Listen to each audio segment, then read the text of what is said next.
What's up, guys? I think the funniest thing happened today. I don't even know how it happened, but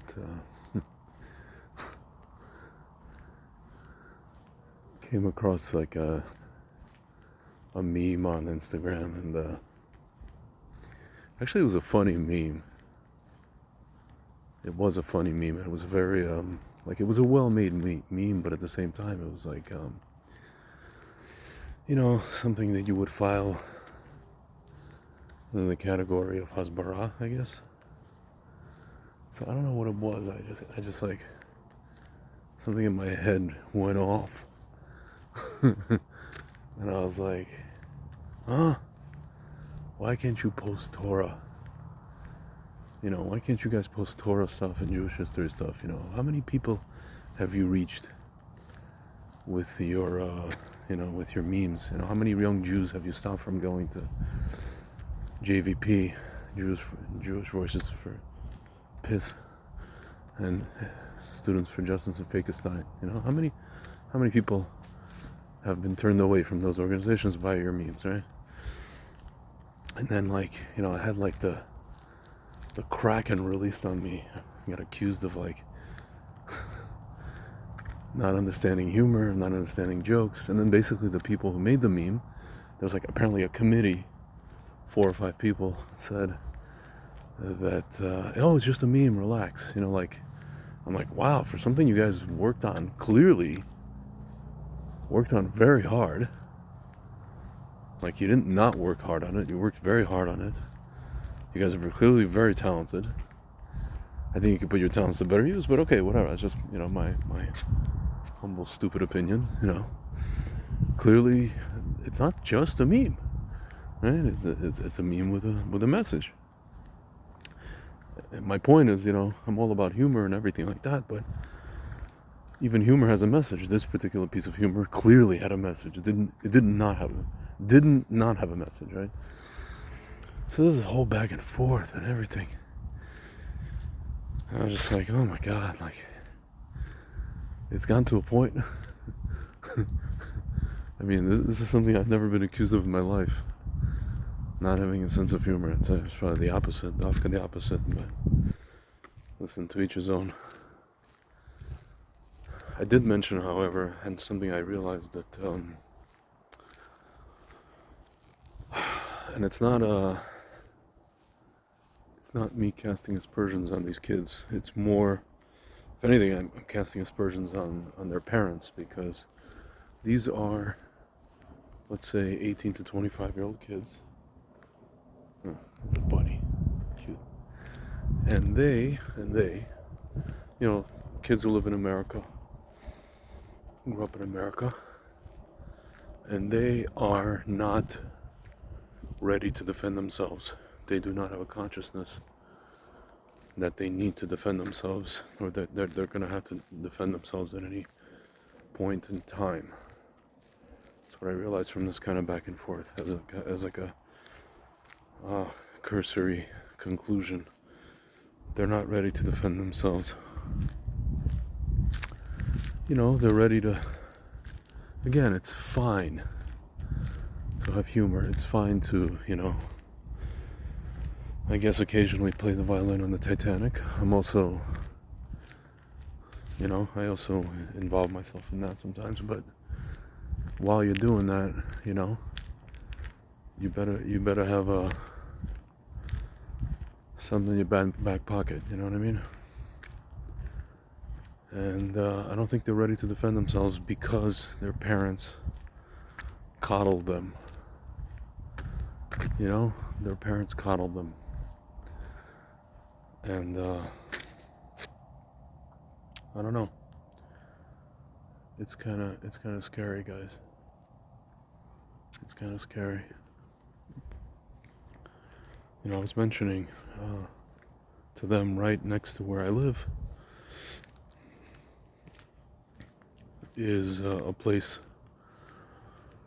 called Patterson, New Jersey. Yeah, it might as well be, and I said it today, it might as well be Ramallah.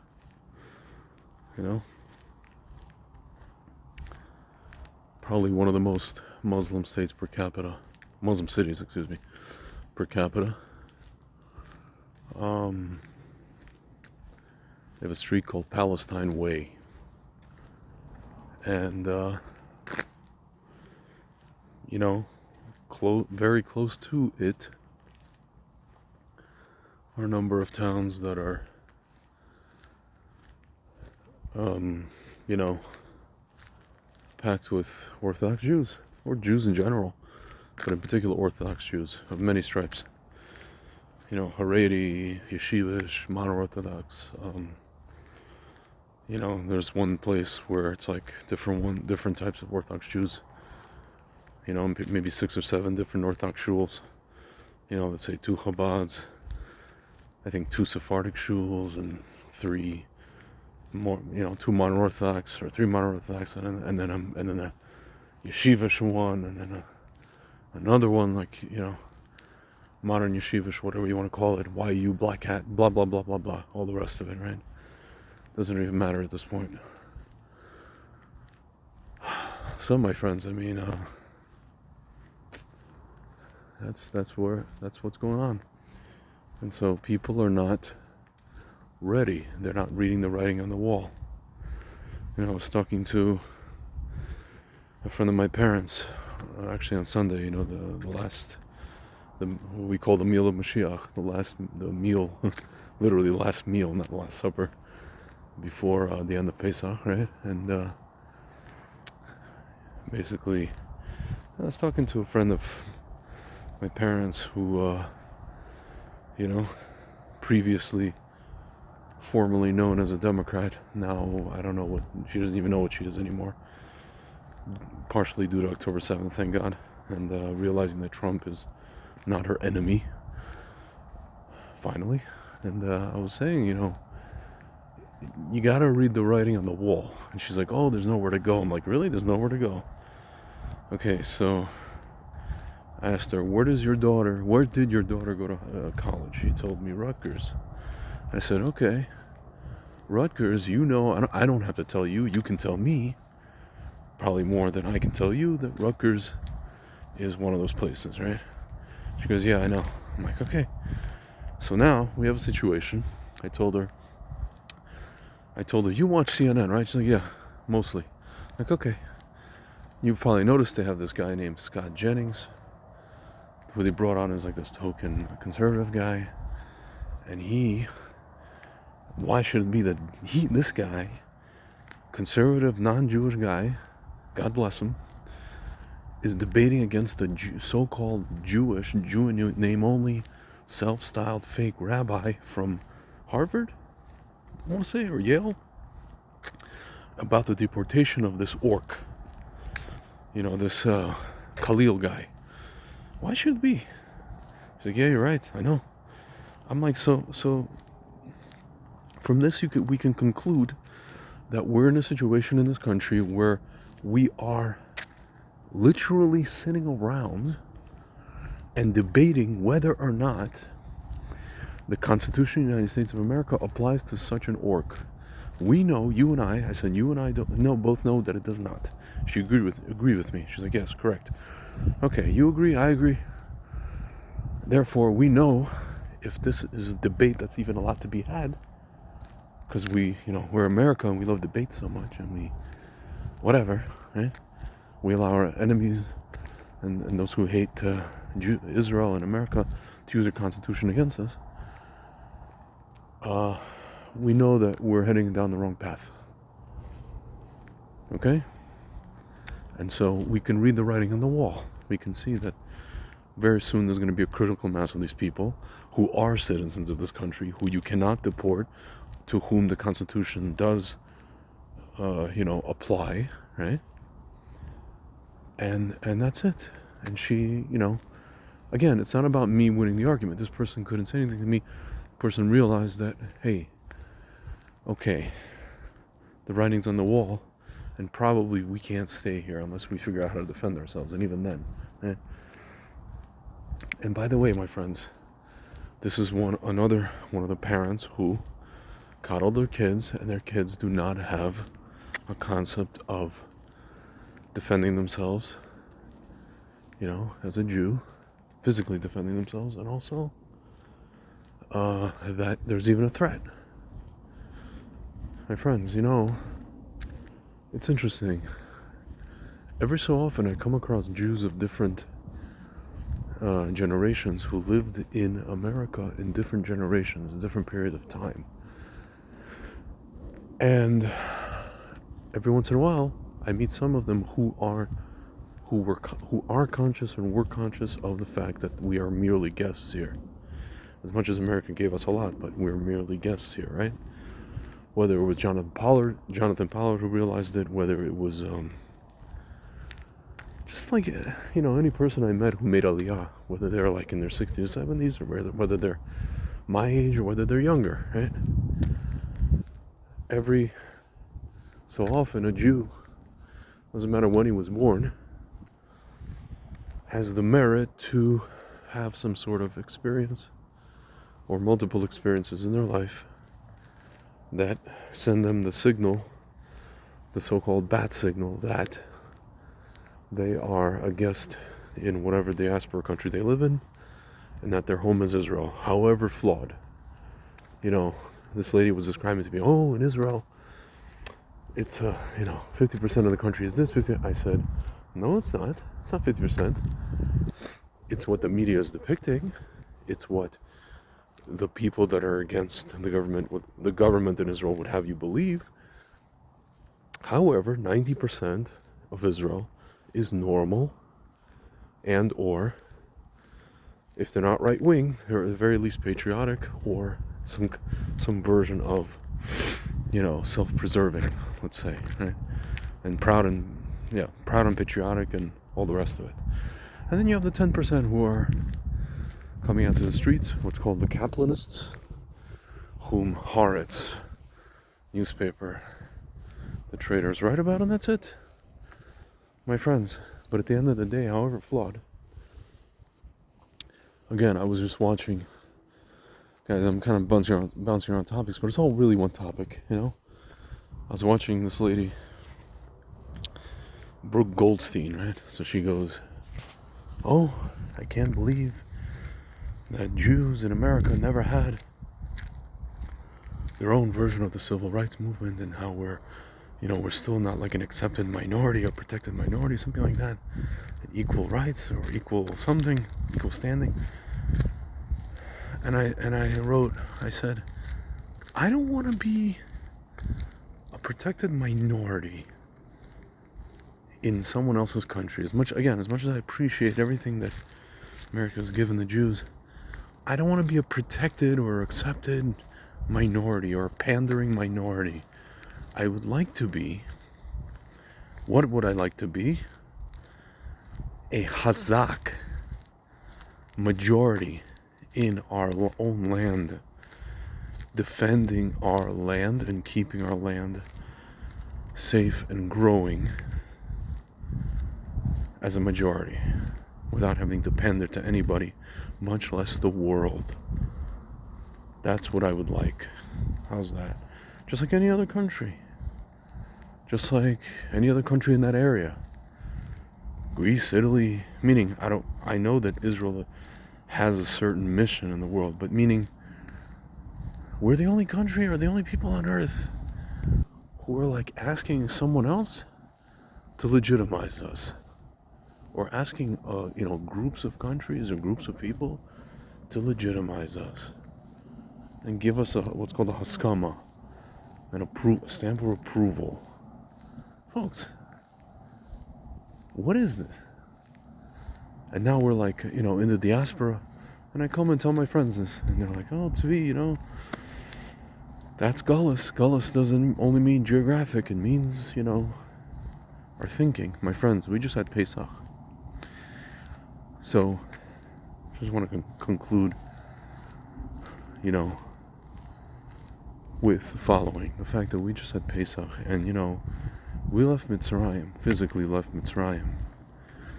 But it looks to me that we haven't left Mitzrayim in our heads, And guys, I can safely say this because I was born in the Soviet Union, And the Soviet Union was modern day physical Mitzrayim. I mentioned this before. The gematria of,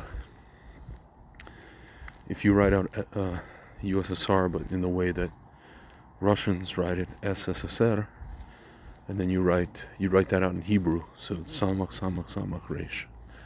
3 Samachs and a Resh. Right?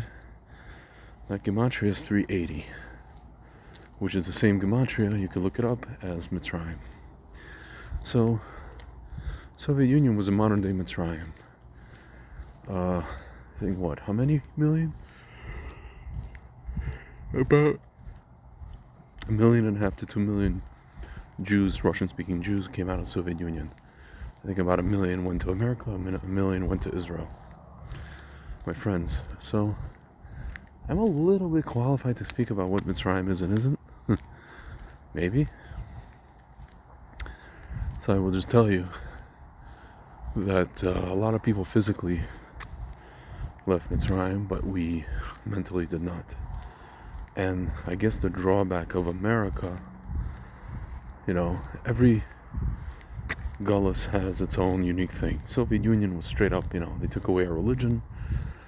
They made us, it was like government-sponsored anti-Semitism, societal, systemic and systematic, right? And societal, cultural rather. And in America, it was more, first of all, it was more subtle, and it was more just, so to speak, Mitzrayim by assimilation, assimilatory Mitzrayim. So, we know that there's 75%, let's say, intermarriage rate among Jews, same or more assimilation rate. And by the way, I'm not saying that the kids that I spoke to today are all about that. They're not, thank God. But at the same time, a lot of the mentality of just like false sense of security has seeped into even the Orthodox community, my friends.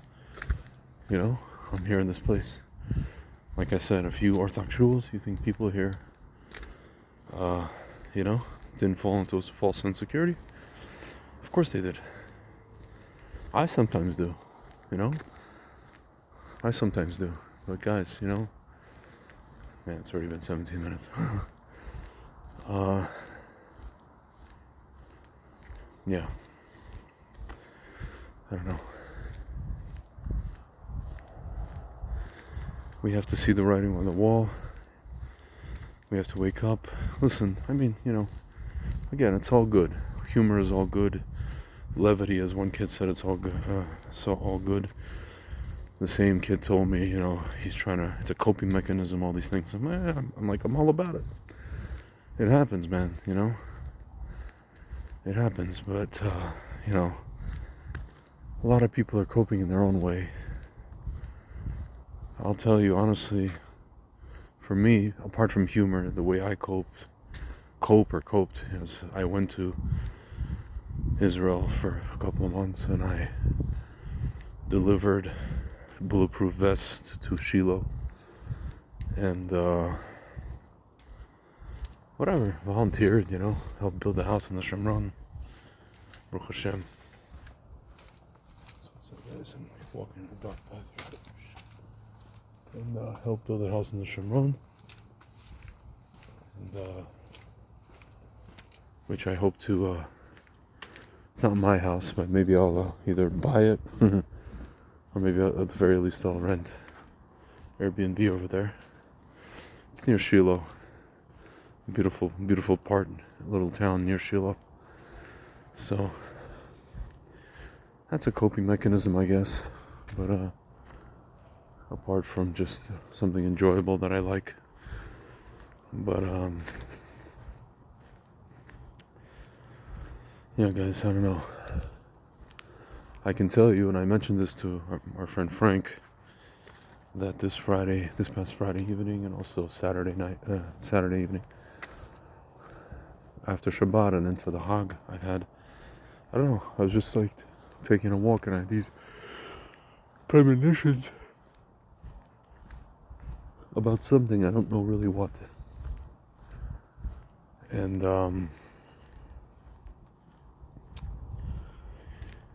I feel like something is about to hit us, and we have to be prepared. We have to be prepared.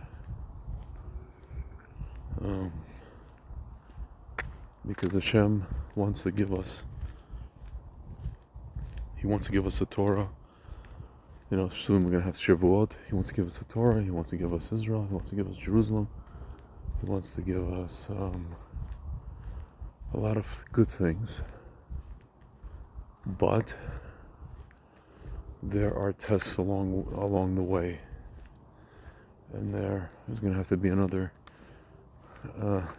splitting of the sea situation, collectively and individually.